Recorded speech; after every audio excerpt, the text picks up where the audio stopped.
Good morning and welcome to Mornings on the Hill. I'm Brittany Muller. And I'm Connor Morissette. Thanks for waking up with us today. Here are this morning's top stories. So a lot of the issues over the past few years, and especially this year, that students care about, whether it be safety, diversity, health and advocacy, any of those things, these issues are a little bit too big for students not to have their voice heard. Voting is underway for Student Association President. What are the biggest campus issues? We'll hear from both candidates. And SU students are preparing big things for Syracuse's north side. And restaurants are not the only place to grab lunch in downtown Syracuse these days. We will tell you about one woman who has stepped outside of the kitchen and is doing something different. Those stories and more just ahead on Mornings on the Hill.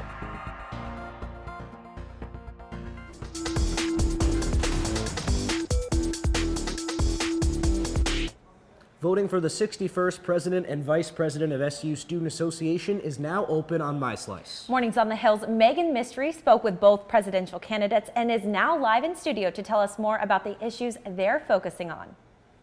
Voting ends tomorrow night at 11:59, so both candidates Tyler Rossi and James Franco have spent this week making some last-minute campaign efforts, from social media pushes to door knocking. Both Rossi and Franco are focusing their campaigns on a few different issues. It's important for students to vote because your student government is meant to serve you. You know, SA is here to serve your needs. If you want to see anything get done on campus, SA is the place to go. Tyler Rossi is running against James Franco for SA president. Both are focusing their campaigns on issues of safety, mental health, and diversity. In regards to diversity, a lot of groups have felt disenfranchised or never been enfranchised by Syracuse or even the university before and SA, so making sure those voices and communities have a voice within SA. You know, myself, I have body diversity. I was born without a left hand. And my running mate is an international student and has that experience. For mental health, as a current cabinet member of SA, Franco helped on initiatives surrounding it. Rossi, on the other hand, regards it as part of his platform on campus safety. Also, another safety issue we'd like to deal with is mental health safety. Helping students with mental health issues, you know, whether it be the counseling center or developing a peer listening service with catering to psychology students. Candidates and students might find different issues important, but everybody still votes the same way. All you have to do is grab your computer and log on to MySlice, and then click the Vote Now tab.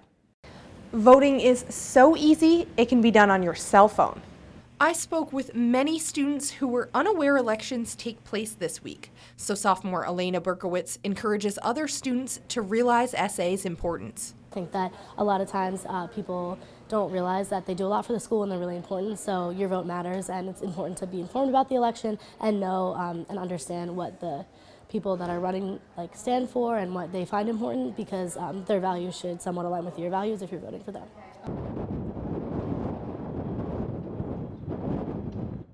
As I mentioned, voting runs through 11:59 tomorrow night. Both Rossi and Franco told me they expect to know who won by 12:30 a.m. Live in the newsroom, I'm Megan Mystery for Mornings on the Hill. Thank you, Megan. Voting is on MySlice under the Vote Now tab. You can also vote for the comptroller and assembly representatives based on your home college. The voting closes tomorrow night. The iSchool has a new graduate major, and Connor, I know you had the chance to investigate. Yes, Brittany, I did. The new major is called Enterprise Data Systems. I went down to Hines Hall to speak with the director of the new major, Dr. Carlos Caicedo. He says this new offering is all about managing and properly storing large flows of data. So enterprises are processing very very big amounts of data, but to be able to move that data and give it to the right people that can analyze it, you need a good infrastructure that can manage large amounts of data. So that's the type of data we're trying to focus on it. So I know what you might be thinking, what does all of that mean? Well, I tried to break it down with Dr. Caicedo. This new major, it prepares students to work with clouds to store, organize, analyze big data sets for companies. According to Caicedo, this major will set up students for jobs at companies like Amazon and Google. The Enterprise Data Systems major comes into effect this fall. The iSchool is currently accepting applications. And now stepping off the hill, 8 civil engineering students have big ideas for the north side of Syracuse. It's part of their senior capstone, and Kate Capodanno is live on the quad to explain how students look at this as an opportunity to give back to the community. Kate?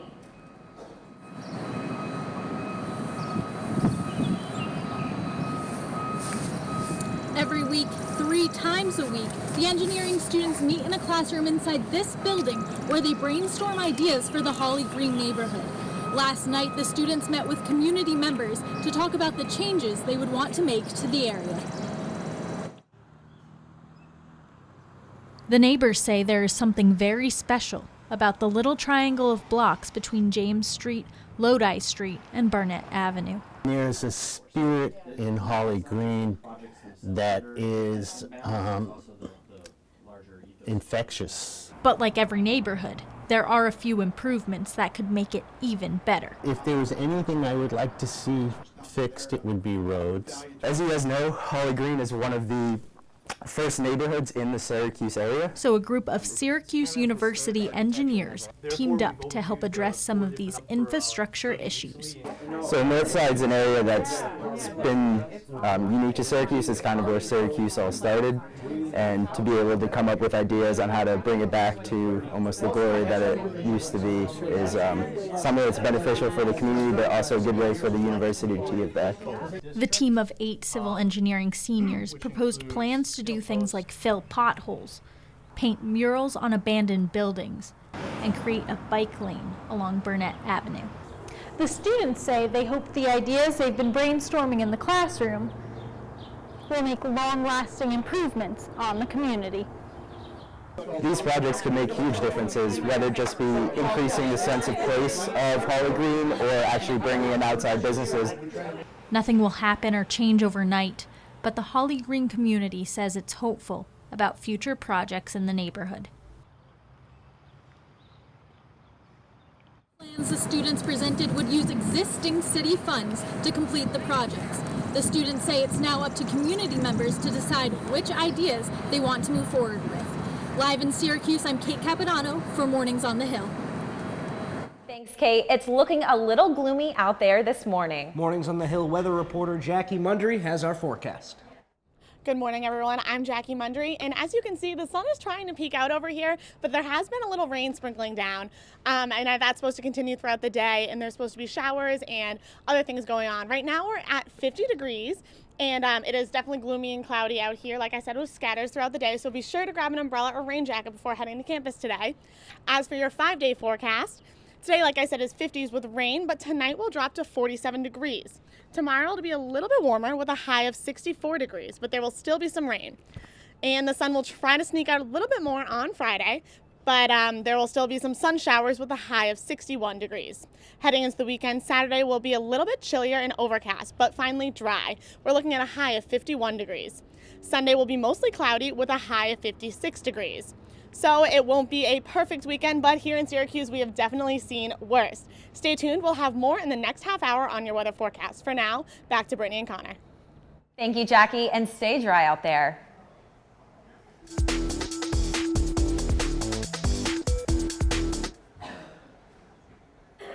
The Chuck's drop.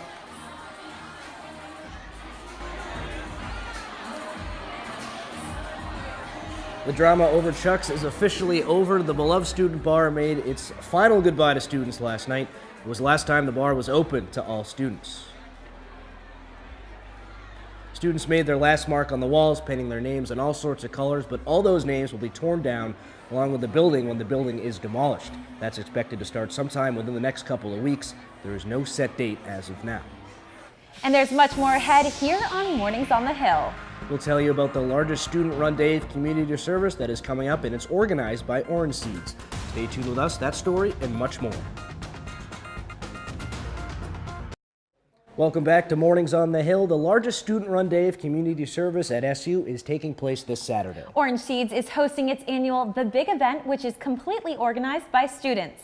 Orange Seeds is the first-year leadership empowerment program. So far, there are 370 SU and ESF students registered for the day of service. The day begins at 9 a.m. at the Schaefer Art Building. Volunteers will be sent to over 10 different locations, including Westcott Community Salvation Army, Meals on Wheels, and Thorndon Park. And basically we just get all these students that typically maybe they do volunteering stuff back when they were in high school, but they don't really know how to do it here in Syracuse. So we give them the transportation as well as a good breakfast in the morning to get them motivated to leave, and it's just a good way to get people off campus and doing good in the community. There are 24 first-year students and about 60 in total, including e-board members, who are involved in the Orange Seeds organization. Registration is still open for the big event. 137,000 women ran Monday's Boston Marathon, but 50 years ago, there was only one, and that woman was from Syracuse. Catherine Switzer is a Syracuse University alumnus who officially entered the marathon when she was an undergrad in 1967. It wasn't a popular move. Some organizers of the race tried to force her off the course. Now she is 70 years old, and she ran the race again this year for the 9th time. Next week, Switzer will be returning to Syracuse to share her story at a business event focusing on women leaders.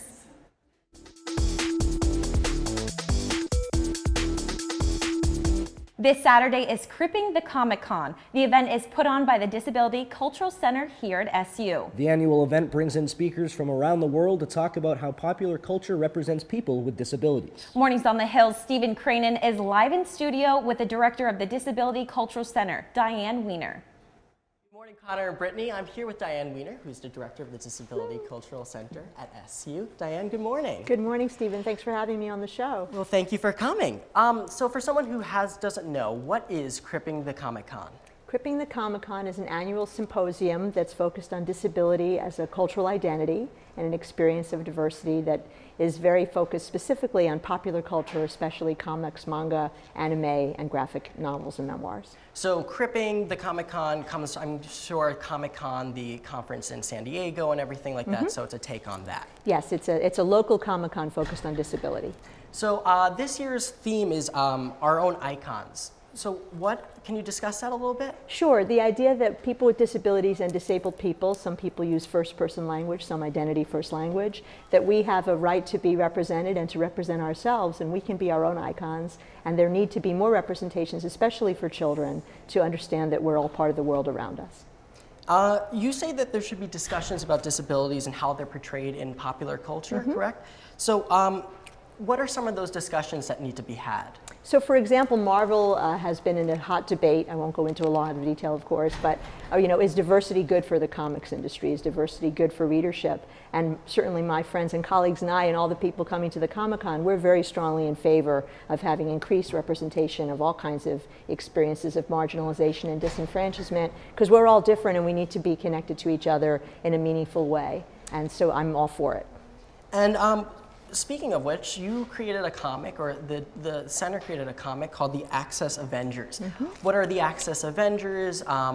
Tell us a little bit about them. The Access Avengers are a team of superheroes with disabilities, and we are eventually going to have a full-blown comic, but for now they exist in magical space with each other, and we are going to have them cosplayed, actually. People will dress up as the characters at the Comic-Con on Saturday. So it's a team of superheroes with disabilities who are invested in social justice, and they're from an array of different backgrounds and identities. And there's also another comic that was created in the UK that kind of works with the Access Avengers? Yes.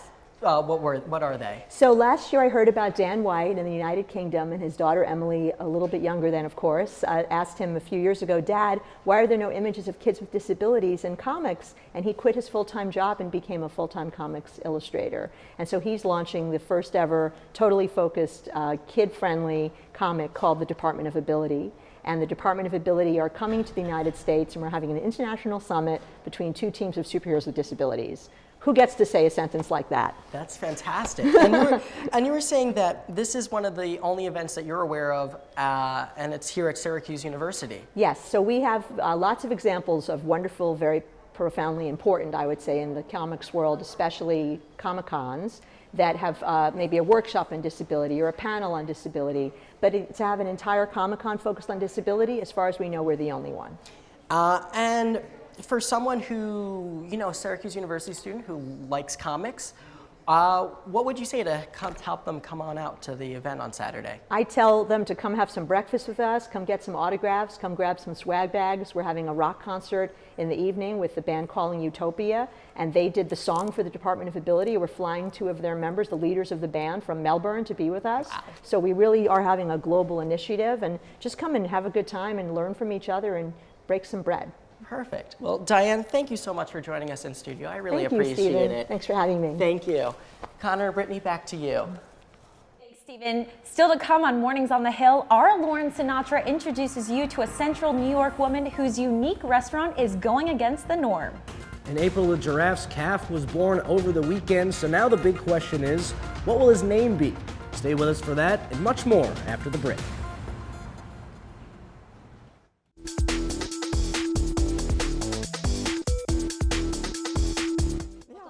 Restaurants may be the lunch, but not all food comes from a brick and mortar storefront. Mornings on the Hill reporter Lauren Sinatra has the yummy details on a different food option in downtown Syracuse. Good morning, Brittany and Connor. Well, I ventured downtown to scope out some new food choices, and I actually found one spot that may seem new and trendy to some people, but it has been around Syracuse for almost 2 decades. How you doing? Can I help you? On a busy corner in downtown Syracuse, people can grab a hamburger, grab a hot dog. And usually I have a special, but I didn't make one today. The Ladybug Lunchbox has been at the same corner for more than 17 years, with one lady behind the entire operation. Either garlic butter or regular butter. I take no Tylenol. I show up to work every day. I know the products that I put out are hopefully good. Hot dog with the 2 salads. I like it. Every time I open my window, I get a different view. I'm very, very fortunate. And the people are different, and I get to learn about whatever they're doing. It's a labor of love, I guess. One of Pam's signature items is her hamburger, her potatoes, and her macaroni and cheese salad, and trust me, it's really good. Do you have a well-done coney and macaroni salad? I do. Over the years, Pam has had to update her menu to keep up with the competition. Learn how to roll with the punches kind of thing. Before it was just steak and cheese, onions, but now I got a sauce. So you might be wondering just how exactly Pam does the same exact thing every single day. Lettuce, tomato, onion. I have ADD up the butt. I can't sit still. So standing on my feet from the minute I wake up to the minute I go to bed. And while business is going well, $8, please. Pretty please, thank you. When you ask Pam about the future, she says, no idea. No idea. I'll be working till I die. What are you talking about? Well, that's going to be a lot more hamburgers and a lot more hot dogs. Thanks for coming out. Pam also caters her food and attends different events around the city. She will also be at Earth Fest this weekend in Thornton Park, so stop by and check out her Ladybug Lunchbox. It will definitely be worth a bite. For Mornings on the Hill, I'm Lauren Sinatra. Thank you, Lauren. Our colleagues Brooke Taylor and Annalisa Pardo will be anchoring our next half hour. They're here with us now. Our Mornings on the Hill team has some exciting news. We have been named a finalist for the New York State Associated Press Broadcast Awards for the first time. Our morning news program is a finalist for Best Regularly Scheduled Local News Program. The winners will be announced on June 4th during a ceremony in Saratoga Springs.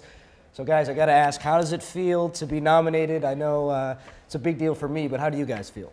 I mean, I'm new to the team, so I'm just happy to be part of such a great team, and I know you guys worked really hard last year and you deserve it. Yes, I've been part of this show for 2 semesters now, and it's been an incredible experience. So I'm very excited for our team, and I'm looking forward to what's to come, and maybe we'll get another award. So we'll see. Yeah, who knows? I mean, this is for the last semester team, so Brittany, I know in this cast, you were the only one who was a part of that, so congratulations, especially to you. That is a big deal. Thank you. Well, it's a teamwork, and it's very exciting for all of us. And then finally, this half hour, the internet famous April the Giraffe. She had her baby over the weekend, and the Animal Adventure Park is seeking help from the public in naming the calf. The zoo has launched an online campaign to suggest names for the baby boy. Each vote costs $1, and all proceeds will be split amongst 3 charities. So I know what I think the name should be. Do you guys have any ideas? I'll share mine last, but what do you guys think? Taco. And why? Taco? Because I feel like that's cute. Who doesn't like a good taco, you know? That's cute. That's cute. Brittany? Definitely different. Yeah. You know, I'm not sure. I haven't really thought about it. I'm really excited to see how the competition goes. I'm not really good at naming things, you know? Apparently I'm not either. Brooke, any ideas? I don't have a name either. I'm just happy it finally happened. I know it's been a long time It's coming. been a long time. Everyone's been looking forward to it. So the excitement is here, and everyone, you know, is just getting ready to name it. Whatever the name is, they have a lot to live up to. I don't think the name that I want will win. I want Jerry the giraffe. I think the alliteration would work. But usually when you leave it up to the internet, you get a Bodie McBoatface situation where it all backfires. April's pregnancy took a while, you know? It was just so anticipated. It went viral for such a long time. So that was exciting that it finally happened. Yeah, so we'll just have to see with that.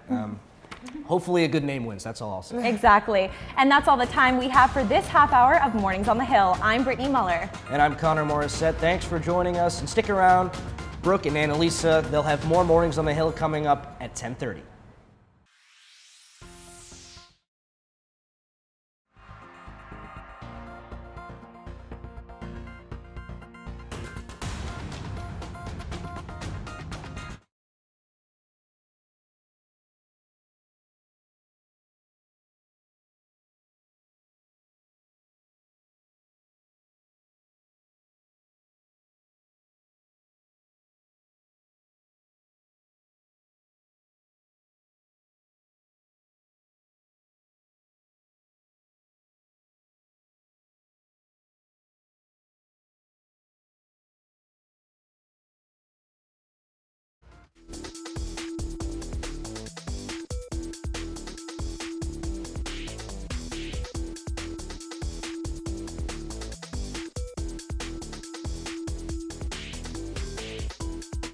Good morning, Syracuse. Welcome back to Mornings on the Hill. I'm Brooke Taylor. And I'm Annalisa Pardo. Thanks for sticking with us this morning. Here are the top stories for this half hour.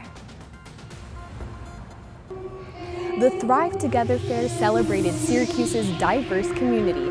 I'm Mariana Dominguez, and I'll have that story coming up on Mornings on the Hill. Also, we'll introduce you to a graduate chemistry student. She's overcoming challenges to achieve her goals. The end of the semester is fast approaching, and students speaking at commencement are writing their farewell addresses. We caught up with one student speaker about what this honor means to him. All that and more coming up on Mornings on the Hill.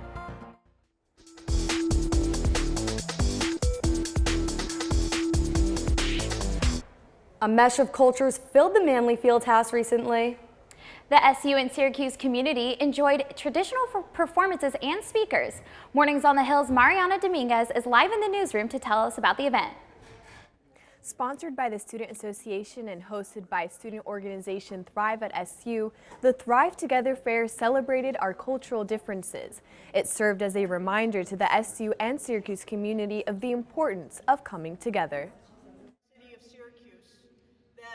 Syracuse and Onondaga County are very happy to welcome people from other countries to celebrate their lives and to live in peace here in Syracuse and in New York State.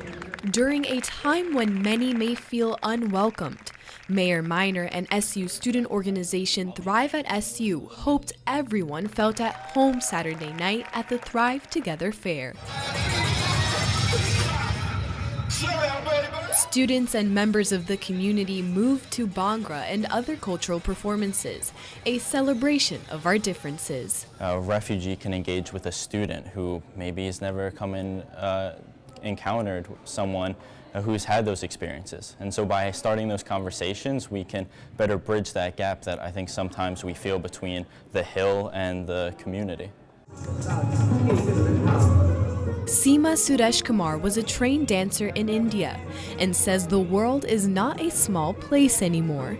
It's a global platform. So when we share our culture and our tradition, kids see that what other cultures have to offer and they appreciate it.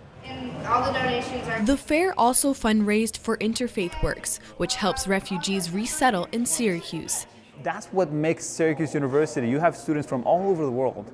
And so by just seeing and interacting from somebody from a different background, events such as this will kind of sort of foster those kind of moments and values that we have within ourselves to make sure that we understand they're not dying, they're there, we just need to celebrate them. Kylie Robertson interns at Interfaith and says coming to these events matters. Because it opens up your whole outlook on life. It changes your life. Reach out, step outside the box. Once you step outside those boundaries, it's a completely different world. A world where many believe we thrive better together. The Thrive Together Fair raised over $1,500 for interfaith works of Central New York's Center for New Americans. Reporting live in the newsroom, I'm Mariana Dominguez. And the New York State Fairgrounds is hosting the Chinese Lantern Festival. And Elisa, I went the other night, and it was such a unique experience to see the field completely transformed to all these different LED lights. That's so fun, and I think this is the first year the festival has been here. The festival showcases more than 1,000 sculptures created on site by artists coming all the way from China. You can enjoy watching a mile-long lantern display of animals, flowers, springtime, and Chinese symbols. There are also shows from Chinese acrobats, dancers, and face changers. The festival is open every day except for Monday, and you have all the way until the end of June to go. Tickets can be bought online at the Chinese Lantern website and directly at the State Fairgrounds. And as we look outside, it looks like the warm weather is coming to an end. We'll check in with Mornings on the Hill's weather reporter, Jackie Mundry, for our forecast. Welcome back to the University Ave Weather Cam, and like I said in the last half hour, it was sprinkling a little bit, but that seemed to calm down. It is still definitely overcast out here and definitely windy, so be sure when you're heading out to campus to grab your rain jacket or umbrella, just in case that rain does pick up again. And let's take a look at your 5-day forecast. And today we'll be in the low 50s with scattered rain, and it's going to drop to about 47 degrees tonight, so it'll get a little colder. Tomorrow we will warm up a little bit. It'll be about 64 degrees, and there will still be some rain. And Friday we're looking at partly cloudy in the 60s, but this weekend will cool down. And Saturday will be a low of 38 and a high of 51, so it's not quite spring yet, and it is looking like it will be drier, but definitely still overcast. Sunday the sun will try to come out with a high of 56 degrees. And let's hope the rain isn't too bad, but definitely grab an umbrella. Like I said, you never know what will happen here in Central New York. Reporting live from University Ave, I'm Jackie Mundry. Back to Annalisa and Brooke in the studio.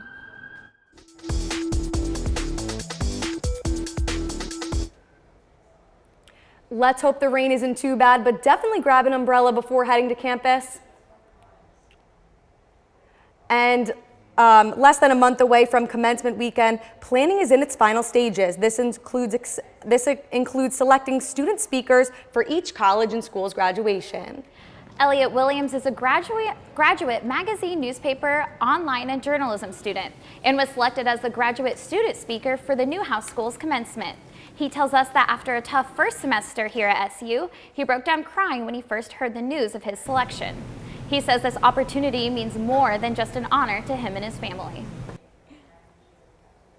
You know, I do service on the west side here, and like I invited all those kids to come, so they're hopefully gonna make it. And I just want them to see me and think like, oh, I could be there one day. So it means more than I realized, I think.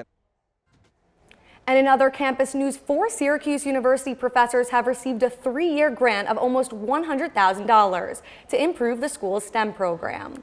One of the goals of the grant is to improve the retention rate of students.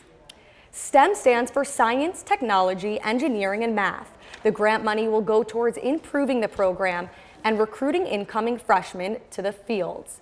The National Science Foundation is giving the grant money to the program. Dean of the College of Arts and Sciences, Karen Rilland, is one of the grant recipients. She says she hopes that improving the program will encourage more students to apply and stay in these majors. I'm really excited about this grant because it is allowing us to address a very difficult problem we're encountering for many, many years. And that is that many students begin as STEM majors but drop out. And the one student is proving how determination can overcome the challenges. As Mornings on the Hill's Sarah Mikowitz reports, the student is teaching us all an important lesson in life. Rebecca Elliston had her whole life planned out.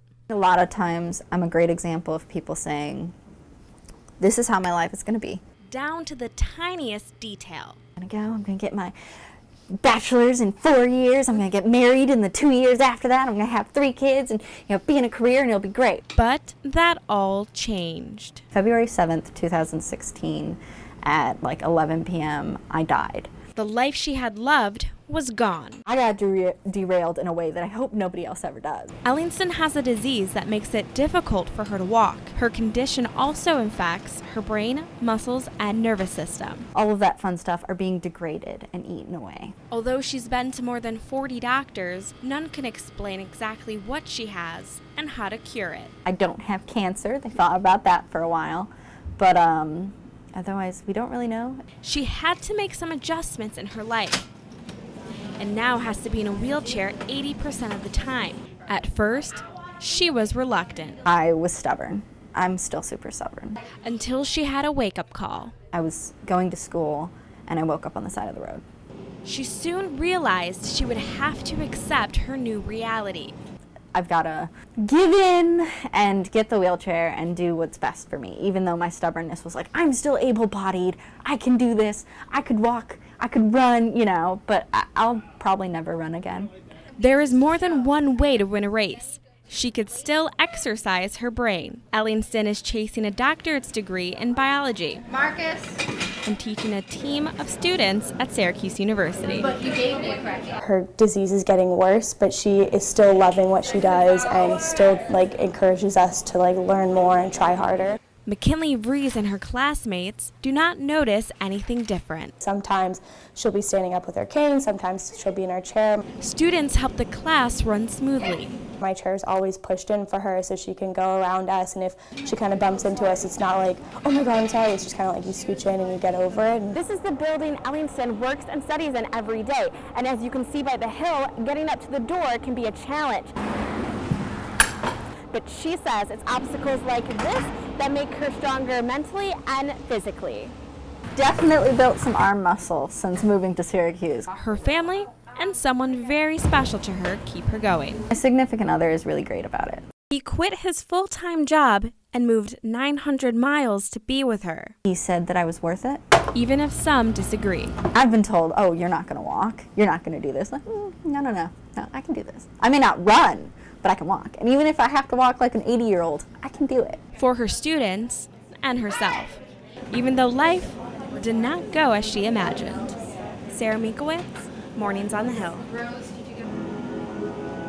Syracuse Half Marathon is a big annual spring event here in Central New York.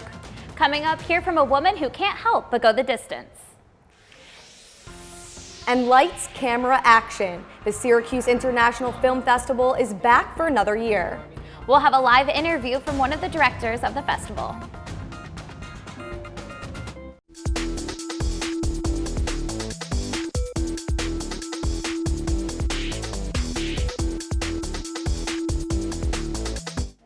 If you're someone who loves cinema, you're going to be excited about this weekend.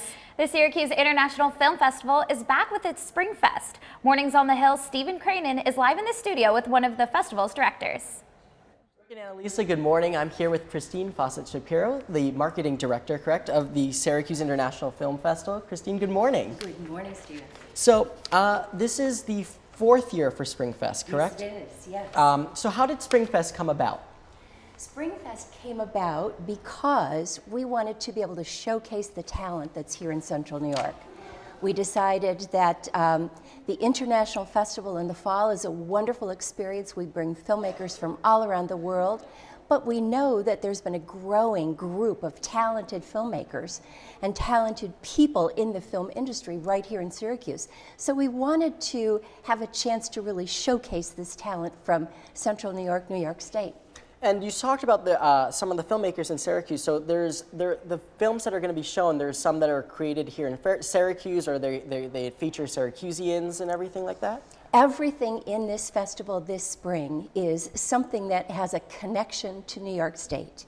Either the filmmaker went to school here, lived here, has worked here, made the film here, knows people here that are their crew members. There's some sort of connection. So that's why this is specifically New York State driven, and we're so happy that it's local. So how are some of the films selected for the festival? I know you said hundreds are submitted each and every year, and you got to whittle it down to about 30, correct? That's right, 30 this year, yes. We have a team. We have a call for entries, and that goes out, and so people then send us their entries to look at. We have a team, a group of filmmakers, local film critics, local writers, screenwriters. They get together and they look at all of the films. They break it down into groups, look at all the films, and then the final decision is made by a group, a team.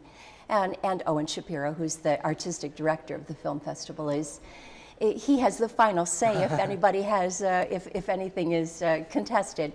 But usually not. Everybody pretty much agrees. That's great. I want to talk about one of the films that's going to be shown at the festival, and it's called American Veteran. It's the prize winner for this weekend, and it has a local connection to Central New York, correct? It does, yes. And Julie Cohen, who is the filmmaker, the director, has a very, very good reputation. And so it was very exciting when her film came in because of the connection to New York and because she's also so well known. And just really quickly, can you tell us a little bit, a brief synopsis of American Veteran? It's the story of a veteran who was very seriously wounded, and he's now a paraplegic as a result of the wounds he encountered. But he is so enthusiastic. Yeah. He has so much energy and so much spirit and so much zest for life. And so it's a very uplifting story because we hear so much about the sadness of what happens when veterans come home. But this gives you another way of looking at how life can be for some of the veterans. That's fantastic. Thank you so much for sitting down and talking to me. I really appreciate it. Stephen, you're so welcome. Thank you for inviting me. And the film festival is this weekend? This weekend, yes. All right, back to you guys.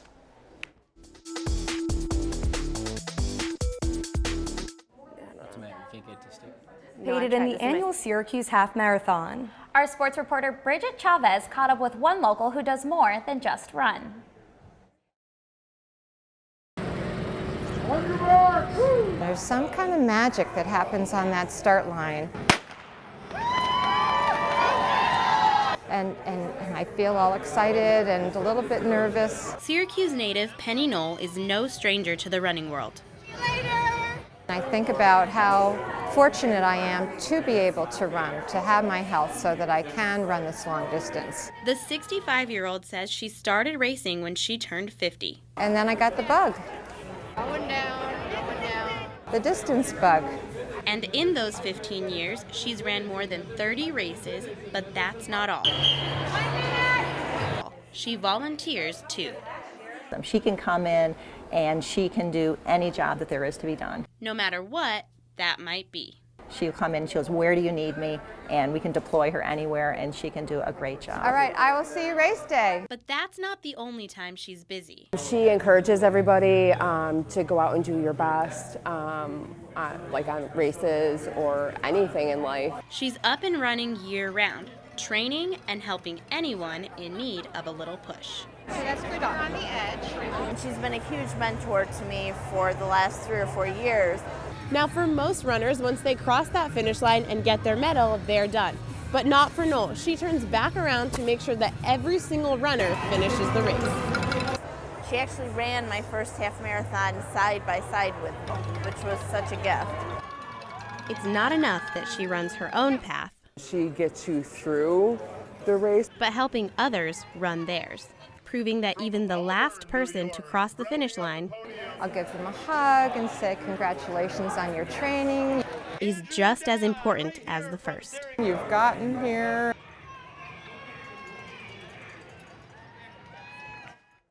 Now Knoll's next race is a full marathon coming up in June. Good morning again, I'm Bridget Chavez with your sports update. Let's turn to SU sports. The women's softball team split its doubleheader against Niagara last night. The Purple Eagles claimed one game, but Hughes came back with the shutout for a 7-0 for Game 2. The Orange are now 25-16 for the regular season and 6-9 for ACC play. The team is on the road today for another doubleheader as they square off at Siena beginning at 3 p.m. And women's lacrosse is on a 5-game winning streak. The Orange took down number 2 ranked North Carolina this past weekend. Final for that one was 13-11. And going into last night's final home game of the season, the Orange were ready for Cornell. And it was 2 Orange attacks that gave Hughes the edge for this one. Senior Devin Parker and junior Riley Donahue scored 5 points each to lead number 8 Syracuse to an 11-8 victory against number 11 Cornell last night. Final score 11-8. The Orange improved their overall record to 13-4 and 5-1 for ACC play. The Orange head to Louisville this weekend for the final game of the regular season. Jeff Slauson here, and coming up after the break, I'll be showing you how some Syracuse University seniors are cooking something that's a little bit different in their kitchen. I'll have that story coming up.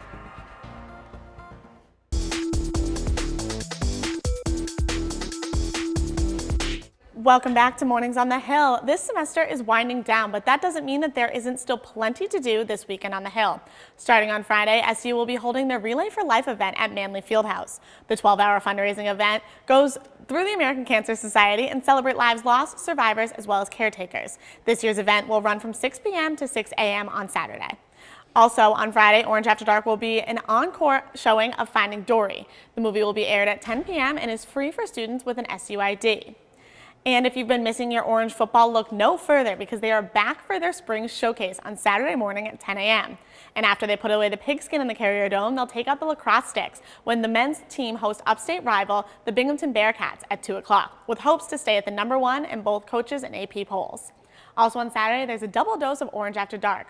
At 10 p.m., the Orange After Dark team will be playing bingo with a chance to win a full bag of groceries. And what broke college student doesn't love that? Bingo will be played in Shine at 304 S and is free with an SUID. After that, there will be an 11 o'clock showing of The Space Between Us in the Gifford Auditorium. And that's all we have time for with Weekends on the Hill. Back to Brooke and Annalisa. The craft beer industry has been exploding over the past few years as equipment has become easier to buy. And that explosion has made its way here on the Hill. Jeff Slauson was able to spend some time with the group getting in on the trend. Odds are. Last year, the Brewers Association reported craft beer sales grew by 6.2%, and here in Syracuse, there was no exception. The only thing is that some of the craft beer is coming from an unlikely source: SU seniors. As us all being engineers, we did the math, and it worked out. If we brewed beer 10 times over college, it was $1 a pop, so a lot cheaper than buying it ourselves. So we went out to the store and invested in some brew making equipment. What started as an attempt to save money turned into an operation that has led to a production of more than a half dozen different beers. Some of the ones we've made in the past are a Weissbier, so a wheat beer. We've done American Ale, we've done a Belgian Triple, American IPA, Belgian IPA, a honey wheat ale. According to Carmody, the process is actually quite simple. Using a large pot and a few simple ingredients, they have a conversation piece that allows for sharing. When you tell them, like, yeah, it's pretty straightforward, a pot, water, a few ingredients, and about a month of time, they're surprised, but in a pleasant way. Everyone wants to try some. We hardly have enough to pass around when we make it. As with most things, the key to brewing is time. Yet the final product is a very sweet reward that Carmody and his roommates are proud of and can't wait to enjoy after graduation. This is a final product. We've kept one of each batch so far, so I imagine at some point, probably graduation, we'll drink them all. Now Carmody and his roommates were not able to brew any more beers. It typically takes about a month to fermentate. However, I was able to try some of their grapefruit beer, which had been fermentating for about 4 months, and it was very impressive to say the least. Now right now, I'm actually outside of Chuck's, where I had a lot of students last night, as that was their closing night, and it seems like an empty street right now was aligned with students at 7 o'clock as they were waiting to get in for the $20 cover to spend their last evening at Chuck's bar. Now, there's some video that we can pull up where you can see students are coloring the walls, enjoying themselves, and the wall coloring is a standard thing, and that is something that all the seniors typically do before they graduate. Chuck's is closing early, as we talked about previously on this show, due to the fact that there was a lawsuit between Chuck's and the new developers about the fact that Chuck's did not want to close before the May graduation date. However, they reached a settlement. They were able to close right now, and this has resulted in Chuck's being closed for the rest of the year. Back to both you and the studio. Chuck's has been around for years and it's a staple on Marshall Street. It's crazy how this is happening and it's going to be closing. Did you go to the last night? I did not, unfortunately, because I had to be up early this morning, but I can imagine how crowded it was as everyone loves Chuck's and it's been around for so many years. Yeah, I gotta say, I've only been here since July, but I don't know, I've been to Chuck's maybe twice, but I know it's gonna be really missed by the SU community. Right, and I remember last year I actually signed my name on the wall, and there's names all over the wall, as Jeff was saying. As you go in, there's all these names written, and it's now they're going to be gone, which is very sad. That's it for today. Here on Mornings on the Hill, I'm Brooke Taylor. And I'm Annalisa Pardo. Thanks for watching. Have a great day, Syracuse.